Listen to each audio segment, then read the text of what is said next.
We got the scouting combine around the corner. We got free agency around the corner. It is mock draft season, baby. Let's get into picks 1 through 15.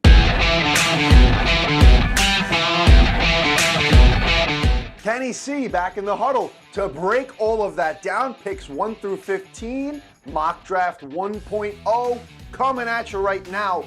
The criteria for my mock draft kept this thing at team needs strictly. What does that team need? Who's the best player available on the board to fill that need? And that is how I assess this mock draft.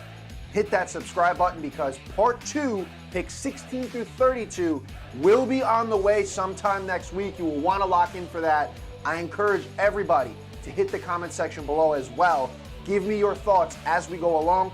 Give me who's in your mock draft and all of that good stuff. Now, this mock draft, I will say, was crafted and sculpted prior to the scouting combine, which is coming up. The 23rd, I believe it begins.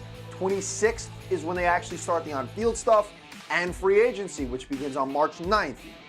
These two things will be coming up. This mock draft is prior to that, hence the 1.0. When all the dust settles, I will do a 2.0 closer to draft day in April. This draft, we have multiple teams with multiple picks in the first round. The Dallas Cowboys, the New York Jets, the Cleveland Browns, and the LA Rams all have 2 picks. Insane to think that the LA Rams made the run that they did in the playoffs with Stafford having the season that he had, and they still end up with 2 picks. Les Snead is a guru.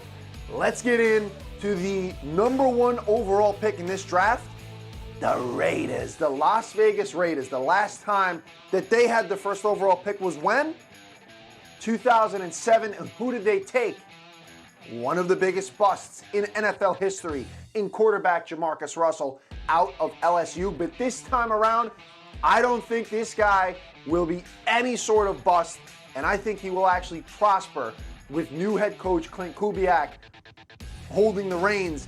And that player is the guy that has been the guy announced to be the number 1 pick for the longest time now, expected to be the number 1 overall pick for the longest time now. I feel like that happens every single draft cycle.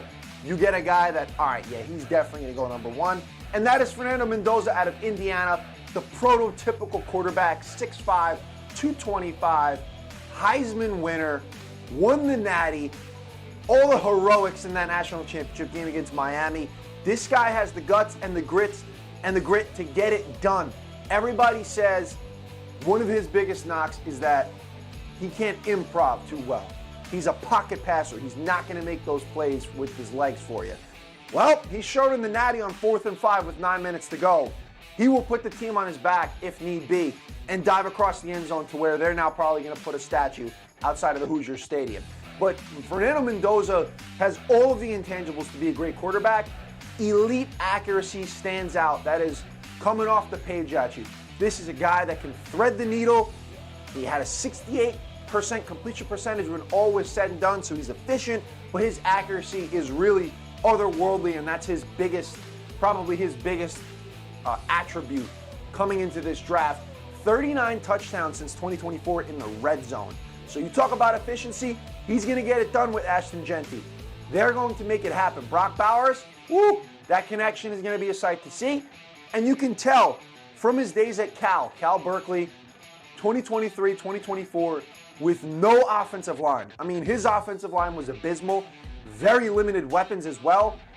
This guy still showed all of the intangibles of what it takes to be a pro-level quarterback and a first overall pick. In 2024 with Cal, they were giving up 4 sacks a game.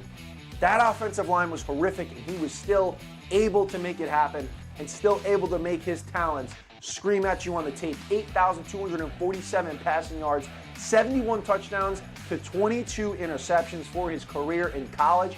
Fernando Mendoza is your guy, Raiders fans. Hit that comment section and give me all of your thoughts on him and what your expectations are for this Raiders franchise moving forward now. We need to move forward to pick number 2. The New York Jets are on the clock. Jets fans, you're on the clock here, baby. Number 2 overall pick in this draft. And who do the New York Jets go with? There's a lot of options here on the board.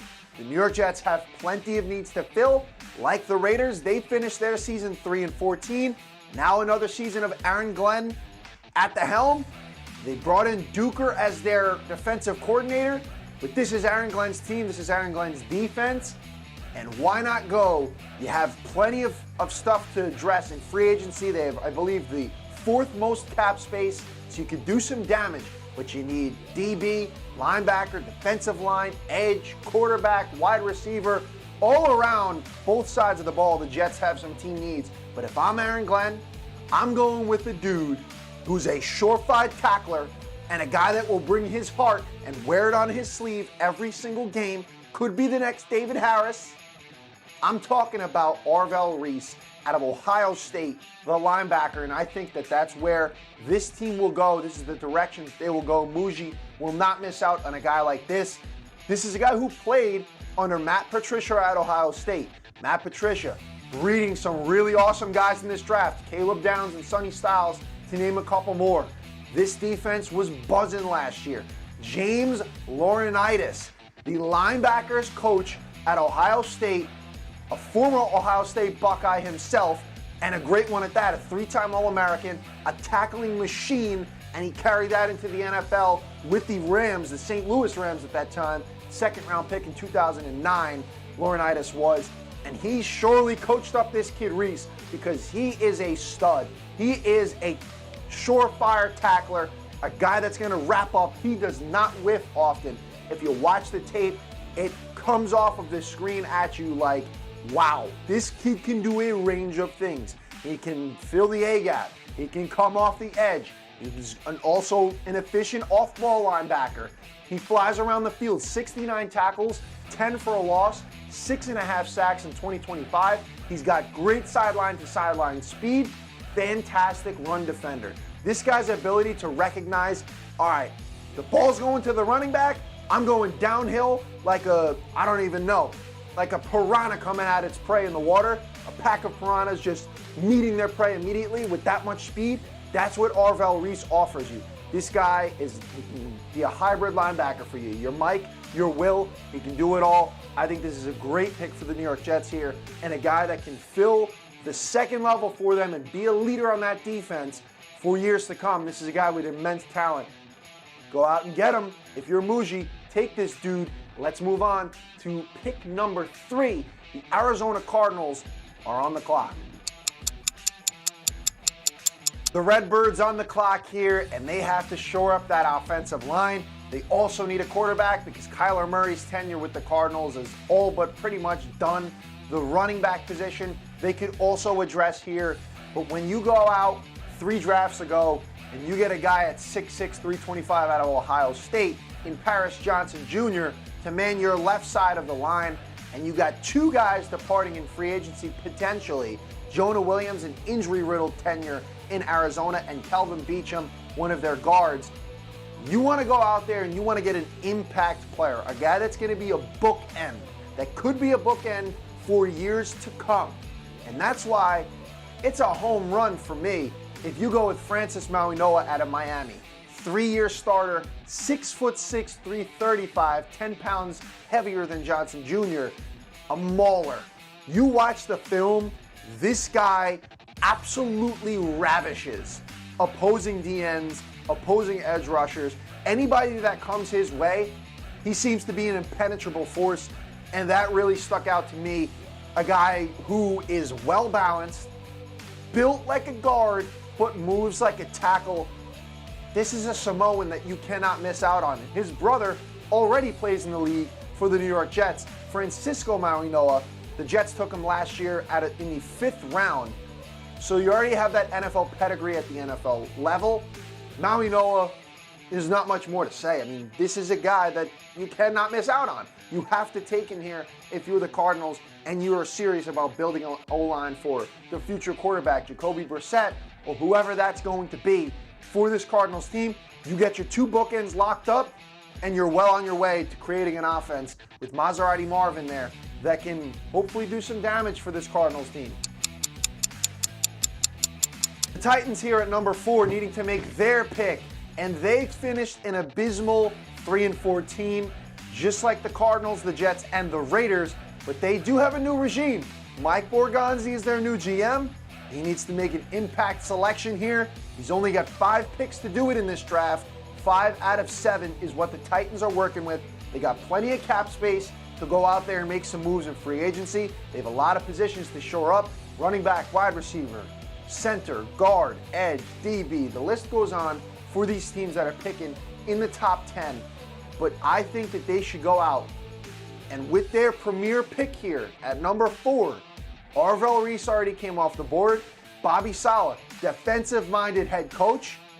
He goes out and he gets a great defensive player to add to a defensive line that could potentially be losing Arden Key and Jihad Ward and maybe even Sebastian Joseph Day, one of their DNs. So you throw this man right here on a line with Devondre Sweat and Jeffrey Simmons, and they can wreak some havoc. I'm talking about Ruben Bain Jr. out of Miami, plays with reckless abandon. That is what I noticed on the tape when I watched this guy. Like John Cena once said, ruthless aggression.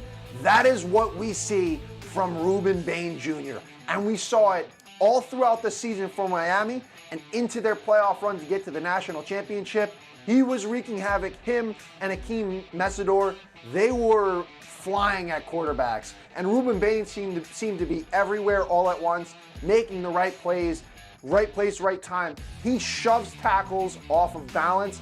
This is a guy with violent hands, versatility. He's twitchy. He can hit you hard, stop the run, come off the ball, and get to the quarterback with great bendability. He's got great get off the ball. And for him being undersized, all those intangibles mixed with being undersized, a great comp for him is Dwight Freeney. And 121 tackles for his career is nothing to gaff at. 20.5 sacks, 4 forced fumbles, and 1 interception, with that coming against Notre Dame earlier this past season. 6'3", 270. Rare size, and you mix that with the fact that he is such a violent player and can really get in there and be a guy that makes an impact on day one. Ruben Bain Jr. is the pick to go for here. And let's move on to number 5, where Big Blue has a big pick.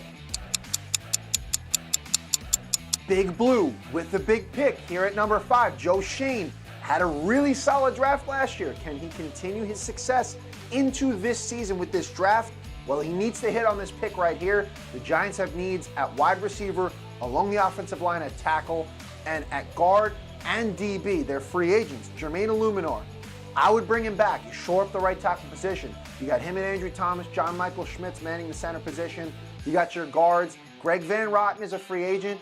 John Runyon Jr., they could cut him and save a lot of money, him and Bobby Okereke, roughly $15 million. I would not cut him. He's logged over 1,100 snaps for the Giants. Former Packer, so I know him well. He's a really stable and quality player. I would not get rid of him, but this Giants offensive line can be shored up if they get Jermaine Illuminor back on a good deal. Wan'Dale Robinson, Cordell Flott, and the aforementioned Greg Van Rotten are the other big free agents. See what you can do about Van Rotten. You can probably get him back on a cheaper deal. He's a veteran. In terms of Wan'Dale, coming off of a career year, so he's obviously going to want some money. The Kentucky product, second-round pick by the Giants in 2022, obviously clearing away his best season in his 4 years with Big Blue, with injuries to Neighbors and Darius Slayton, who, by the way, Slayton I would have never given that contract to, given his durability issues. But 92 receptions, 1,014 yards, and 4 touchdowns for Wan'Dale. He's going to be expecting a good amount of money. The Giants are in cap hell right now, $6.9 million to work with. If they release guys like Graham Gano, Devin Singletary, and James Hudson III, that'll free up some significant money for them. But they still don't have all that much money to play with. Certainly not enough to garner in free agency getting a guy like George Pickens or a guy like Alec Pierce. So where do you go? Cheap rookie deal, phenomenal potential talent here. Carnell Tate out of Ohio State. I'm going with him at number 5 here for the Giants. I think the move makes a lot of sense. You could have a 1-2 punch of Malik Neighbors and Carnell Tate. Potentially could be the best in the NFC East. If the Cowboys are able to bring back Pickens, that's hard to overcome that sort of talent in CeeDee Lamb and George Pickens. But Carnell Tate, 6'3", 195 pounds. He's agile, he's speedy, great body control. He high points the football at the point of attack. He can go up and win over the top, get those contested catches. We saw him do it over his tenure here with Ohio State, with Julian Sayin last year specifically. 1,608 yards, 13 touchdowns, and 103 receptions in just the last 2 seasons for this man, Carnell Tate. He was huge in 2024 in the Cotton Bowl against Texas. He had like 87 yards in that game. He was instrumental to Ohio State getting that dub. 2025, in 9 games, 44 receptions, 793 yards, and 8 touchdowns. Got to remember, you also had Jeremiah Smith in that offense, the next future potential top 5 pick. But Carnell Tate is a grand slam pick for the New York Giants here. Yeah, they could go with a guy like Mansour Delane or maybe Jermon McCoy and address that cornerback position. But I think here you go with the no-brainer, Carnell Tate. Let's move on to the 6th overall pick. The Dog Pound on the clock at number 6 here, the first of their 2 first-round picks in this draft. Andrew Berry, what will you do? Well, it's not hard to figure out what the Browns need right now with this offense, and that is an offensive lineman, because they have 6 of them that will be free agents this time around, with Wyatt Teller already telling the Dog Pound, hey, thank you for the time here, I value you fans, I'm out, so he is gone. You might have a retirement party for Joel Bitonio. Your center, Ethan Pocic, is a free agent. DeJuan Jones is the only starting caliber offensive lineman that's under contract right now, the left tackle. Jack Conklin is a free agent. Kevin Jenkins, Cam Robinson, all free agents. Now, roughly $19 million is what the Browns have to work with cap, but I failed to mention this at the top of this show, and that is because of the new cap that's going to be set by the NFL, it's expected to jump up at minimum $22 million. So the Browns will be looking good next year. They'll be looking better than they are right now once that comes into play, but still not a whole lot of money. When you look at Deshaun Watson and his contract, he's taking up about $80.7 million worth of cap space for the Browns. So maybe a restructure is in order. But for Andrew Berry, with all these free agents on the offensive line, you need somebody to block up front for Shedeur Sanders or Dylan Gabriel, whoever it's going to be, and your running backs in Sampson and in Quinshon Judkins. And that's why you go out and you get Spencer Fano from Utah. 6'6", 308 pounds. He was the Outland Trophy winner for the best interior offensive lineman. This guy brings versatility. He can play either tackle spot. And I'm sure you can probably even kick him inside. 0 sacks allowed in 382 pass blocking snaps. Quick feet, high athleticism for his height and weight.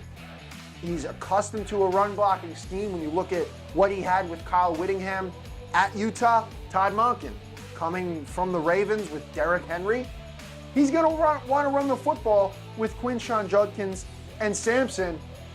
And what better way to do that than to get another hog that can be a guy for years to come to start on this offensive line, similar to a Joel Bitonio or a Jack Conklin, or even before that, a Joe Thomas for this Browns offensive line. 5-12 season for Cleveland last year. They're looking to improve on that drastically. And how do you do that? You get a stalwart offensive lineman for your quarterback. And that's why I think they go with Fano. And let's move on to pick number 7. The Washington Commanders on the clock here at number 7. Adam Peters, what are you doing? Bobby Wagner, he's a free agent. Dietrich Wise Jr., he's a free agent. Noah Igbenogene, the cornerback, he's a free agent. Marshawn Lattimore, he's getting up there. He's not a free agent, but maybe you want to get younger at that secondary position. Defensive back, edge rusher, linebacker, a lot of areas of need offensively. Tight end and guard, Chris Paul is a free agent for the Commanders. I would bring him back if they can do that. But here at this pick for Washington, the best player available, a lot of analysts and experts say he's the most complete player in this draft. I'm not talking about Kyle Hamilton because he once was. I'm talking about potentially the next Kyle Hamilton. Caleb Downs, safety out of Ohio State. I think that this is the direction that Peters needs to go here. Snatch him up. He's like an Eman Worry. He's like a Hamilton and Anton Winfield Jr., a guy with high IQ, a guy that does it all, can be the Swiss Army knife, play all around the field, and be the ultimate disruptor at that. When I watch the film, I compare this guy, he is the defensive Tyreek Hill, the cheetah. He's like a cheetah. He's gonna see, run, and attack. Not afraid to hit you, a tackling magnet at that. He can play all around the field. You can put him in the box. You can play him up high at his normal position.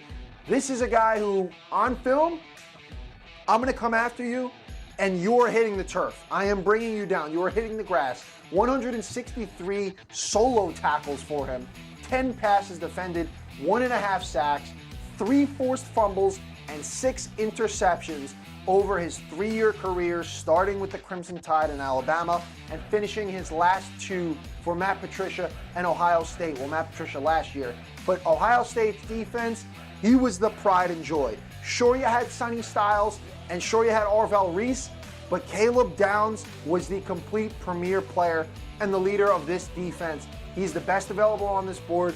You need to snatch him up, and he will be a perennial stud for your defense.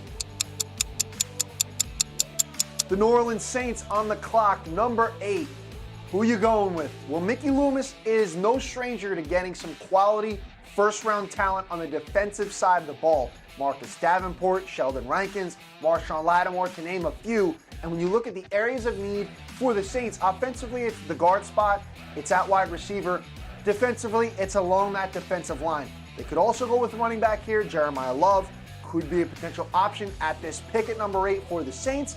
But with Cam Jordan at 36 years old, getting up there, I think you got to get his predecessor, a guy that, similar to Ruben Bain, plays with violence. He's going to get in there. He reminds me of like a Lawrence Taylor type, in the sense that he's just going to come at you.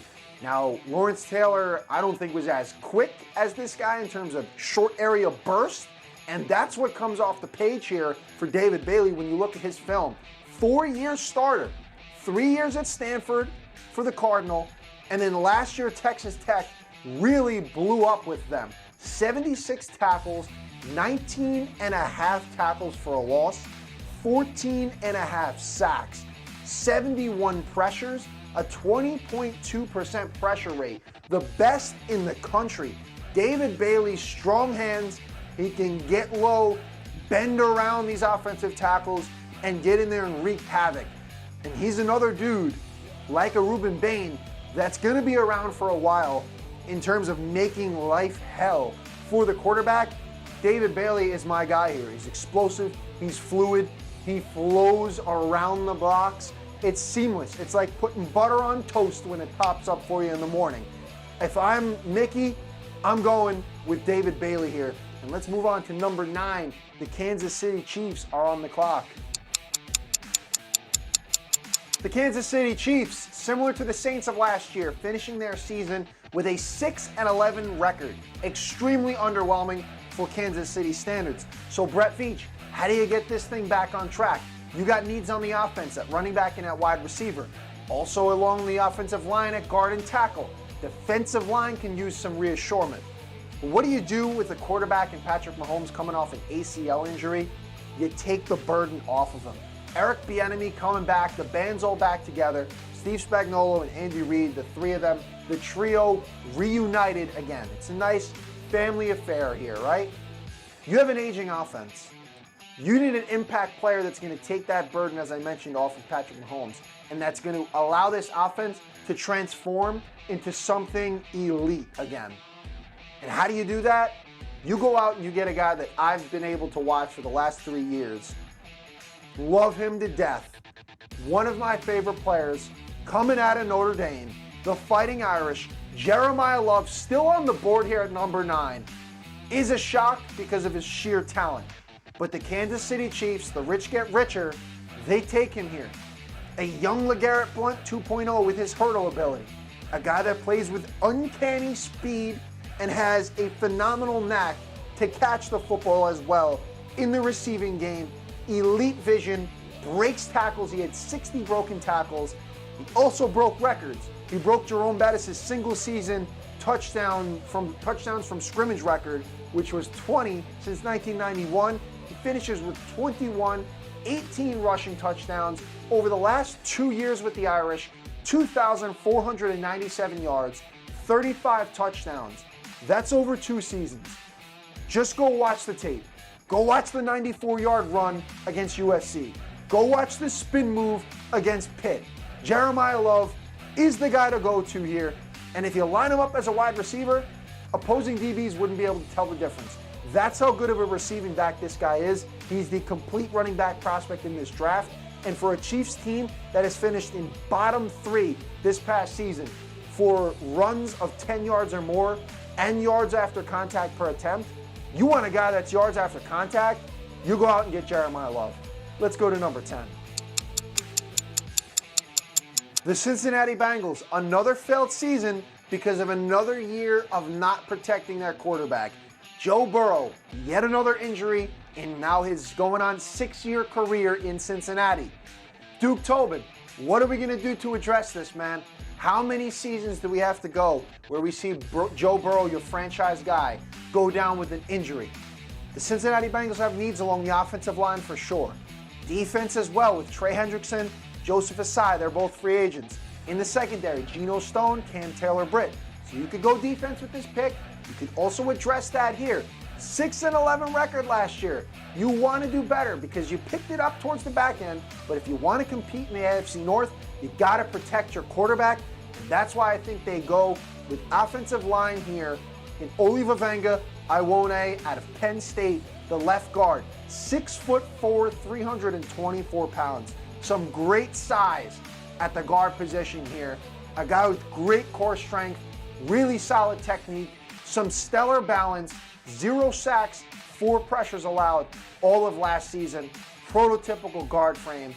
You need somebody up front to block exceptionally well for Joe Burrow. If this team wants to go anywhere, protecting the quarterback is numero uno to getting success in the NFL, as well as addressing the defense, which they will do in free agency and in this draft in the back end. But I think Iwone is the guy to go to here at pick number 10. They could go with Messidor, they could go with a guy like Keldrick Falk, but I think they address the offensive line and they get a no-doubter in Iwone. The Miami Dolphins on the clock, or should I say the Miami Packers.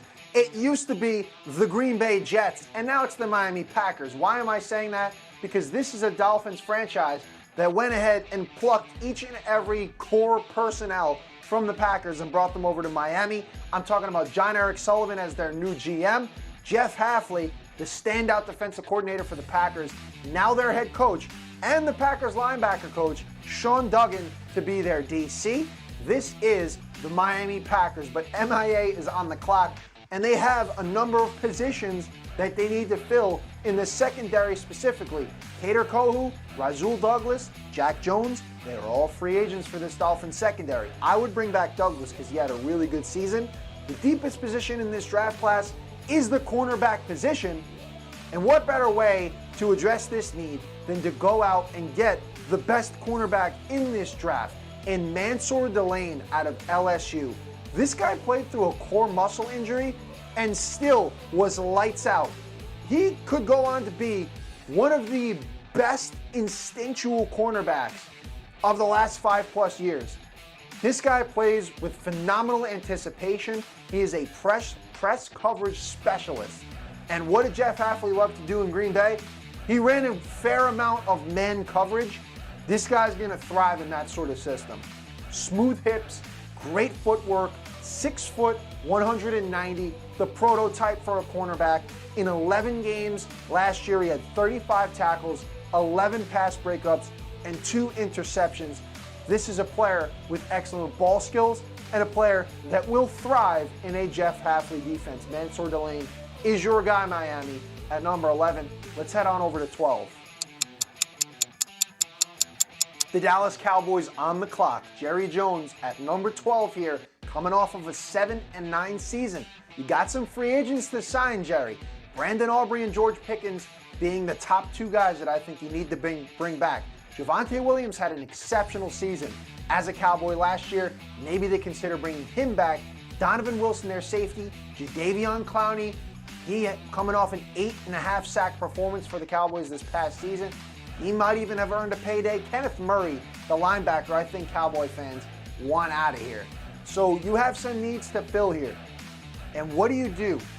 I think you address the defense if you're Jerry Jones, and you get a guy who is known to be the ultimate pro, according to linebackers coach James Laurinaitis at Ohio State.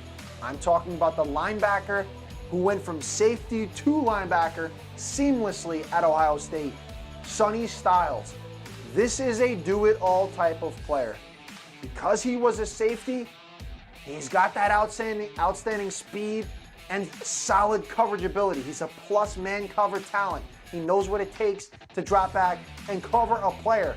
But now, when you move to linebacker, you also allow him to use that burst ability and get in there, get to the quarterback, and make tackles.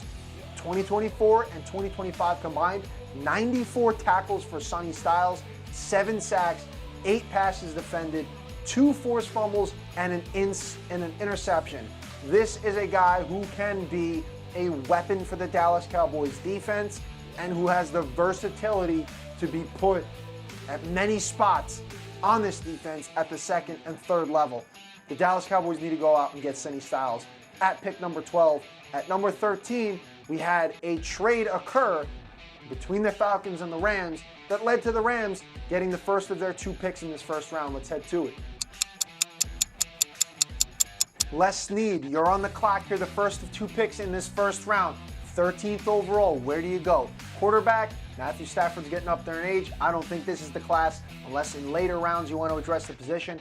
I don't think this is the class to do that though. Rob Havenstein, legendary tackle. He is probably going to retire. Maybe you look at the offensive line, but if I'm Snead, I'm looking at defensive backs here because Kobe Durant and Roger McCreary are 2 backs that are entering free agency.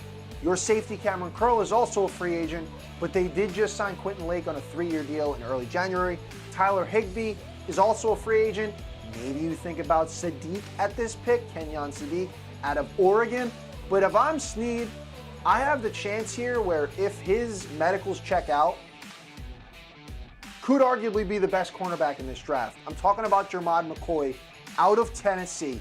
Got robbed of his 2025 season because of an ACL, but when you look at his body of work, Oregon State Beavers is where he started as a freshman, registered 2 interceptions there.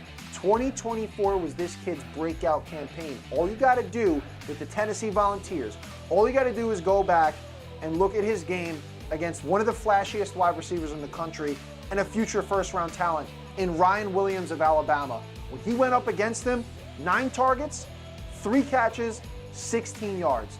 This is a guy that plays a suffocating style of man coverage. He plays with explosivity, really good ball skills. He was a triple and a long jumper in high school in East Texas, rural area of Texas. He was a very good long jumper in track and field in high school, an athletic specimen. And when you look at his body work in 2024, 4 interceptions, 9 pass breakups. Jermod McCoy could be a sleeper pick in this draft, especially if his medicals check out and he has a good combine. Snead, I think he'd take a chance on a guy like McCoy here. At number 14 here, the Baltimore Ravens. They are now on the clock. They have some areas of need. Perhaps they attack wide receiver. Maybe we see Jordan Tyson or Lemon come off of the board here. When you look at Eric DeCosta's history of drafting, the last 5 to 6 drafts, he's taking guys like Zay Flowers, like Rashad Bateman, like Marquise Brown, Hollywood Brown. Maybe they go wide receiver here. When I look at the defensive line for this Ravens team, you traded Odafe Oweh for Alohi Gilman. You traded him to the Chargers. Gilman's now a free agent as well. I think you could probably get him back on a cheap deal. He had a really good season with the Ravens when he got traded there. Him and Hamilton, the 2 Notre Dame boys, you keep them together. Draymond Jones is a free agent as well. Tyler Linderbaum, a most highly coveted player in this free agency class, arguably their center. I think they do everything in their power. DeCosta does everything in his power to bring this guy back. But defensively, on the defensive line, Oweh is no longer there. Justin Madubuike, he's got the injury concerns, or Nnamdi Madubuike, I should say, because that's what he wants to be called. He's got injury concerns, but when healthy, he's great against the run. You also have Travis Jones on that D-line at 340 pounds. If you have a healthy Madubuike, Jones, and you go out and get Peter Woods out of Clemson, this is a unit that can move mountains on the defensive line for Jesse Minter, the defensive-minded head coach. Woods is a guy that is an active brawler type of player. He's powerful, he's explosive, 84 tackles, 2 sacks, and 2 forced fumbles over 3 seasons of college football. He's better in a collective pocket collapsing unit as opposed to a solo rusher, but again, if you combine him with Travis Jones and Madubuike, I think that this could be a really stout defensive front, and I think Peter Woods is the guy to go to here. And finally, the 15th pick in the NFL draft goes to the Tampa Bay Buccaneers. This will wrap up Mock Draft 1.0 picks 1 through 15, but again, stay tuned for picks 16 through 32. That video will be dropping sometime very soon, but here at 15, Akeem Mesidor seems like the pick for me out of Miami for Todd Bowles and his blitz-happy defense. Sure, they could go wide receiver with Mike Evans being a free agent. I think they end up bringing him back. They could go defensive back here with Jamel Dean being a free agent. Hassan Reddick is a free agent. Levante David, their linebacker, he's getting up there in age. He's 37 years old. He's going to hit free agency. I think you got to go with a guy like Akeem Mesidor, a guy with a high motor. He's a high motor edge rusher. Great burst when taking on double teams. 12.5 sacks for this Miami Hurricanes defense. He can get after the quarterback clearly. 38 tackles, solo tackles that is, and 4 forced fumbles. He can win inside, he can win outside, multi-front value for this guy. He can play in aggressive fronts, which Bowles, blitz happy, loves to be aggressive, loves to get after the quarterback. I think Mesidor is just a perfect mesh fit for Todd Bowles and what this Tampa Bay defense needs. Now, I want you guys to drop your comments in the comment section below of who your picks 1 through 15 are, what you agree with, what you disagree with my picks and my mock draft thus far. This is Mock Draft 1.0. Stay tuned for the second part of this, and stay tuned for 2.0, which, as I said to start this video, will be coming out closer to draft day. But hit that subscribe button, baby, and stay locked in on the Kenny C Show. Thanks for watching.